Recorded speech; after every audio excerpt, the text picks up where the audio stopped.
The following story has been brought to you by StoriesToInspire.org. There was a boy, very religious, yeshiva boy. He's got his hat, his peot. He's a Hasidic Jew. Maybe a little beard because he's a young man. Anyway, his mother calls him up one day and she says, listen, I know you're studying in yeshiva in Israel. Do your mother a favor. You know my family, not all of my family is religious. So I have a cousin in wherever, 45 minutes away from Jerusalem. They live wherever they live in some yishuv. They don't know. The kids are not connected to Judaism at all.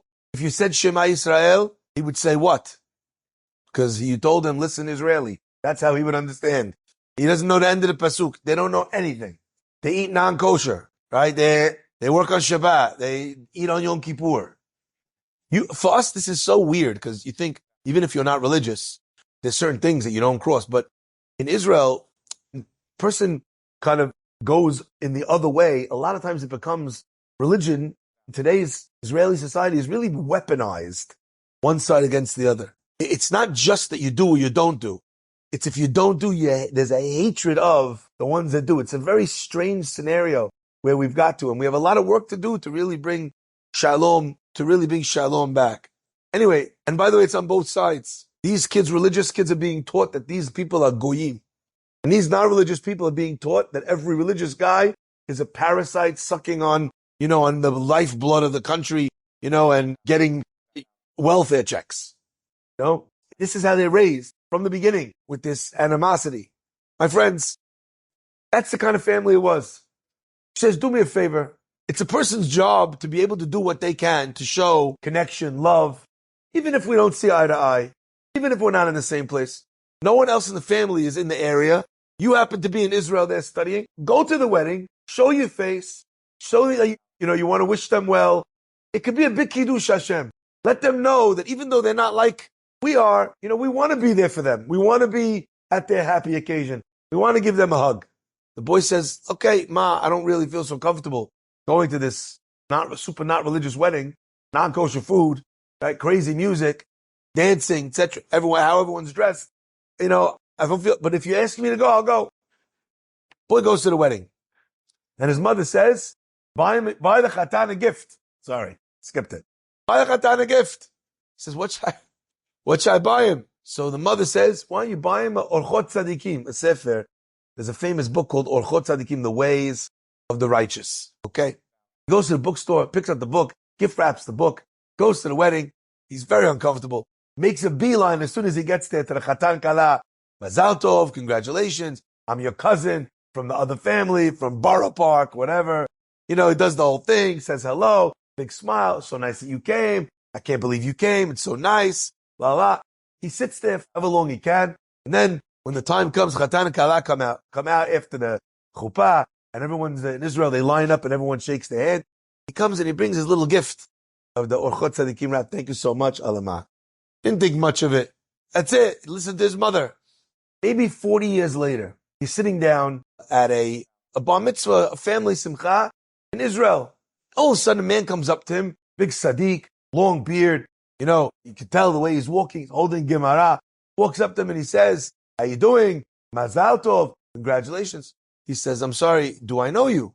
He says, you forgot, didn't you? He says, forgot what?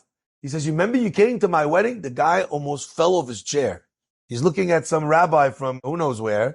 He can't believe he's trying to place where he knows him from which Torah magazine. And this is the guy. And he says, you came to my wedding and you bought me a present. The present you gave me was Orchot Tzadikim, the ways of the righteous. He says, I'll tell you, I didn't think I was ever going to use it, but I was called into Miluim. In Israel, the way it works is you serve in the army from, you do your 4 years, your 3 years, your 4 years, depending on the track. But after that, you're called into reservist duty all the time. He says, I was called into reservist duty, into a very nerve-wracking situation, and I felt like I needed protection. So I grabbed the only holy book that I had in my house. I never Torah, I never Sidur.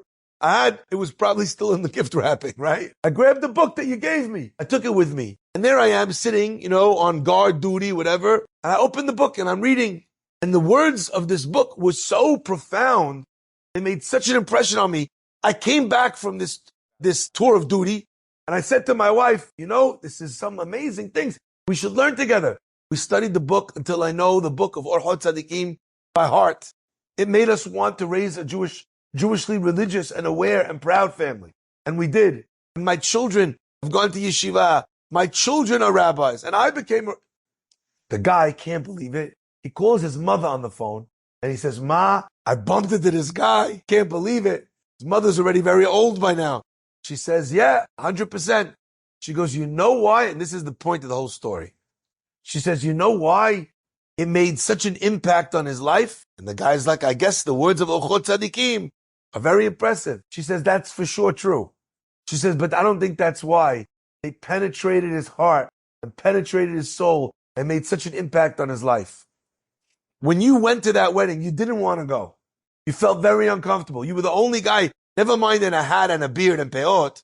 You were the only guy in the whole place that wouldn't eat because it wasn't kosher. No one was wearing a kippah. And I told you to bring this book.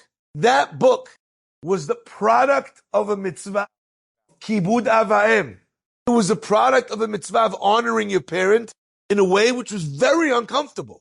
And the result of that mitzvah, therefore, was incredibly powerful. Enjoyed this story? Come again. Bring a friend. StoriesToInspire.org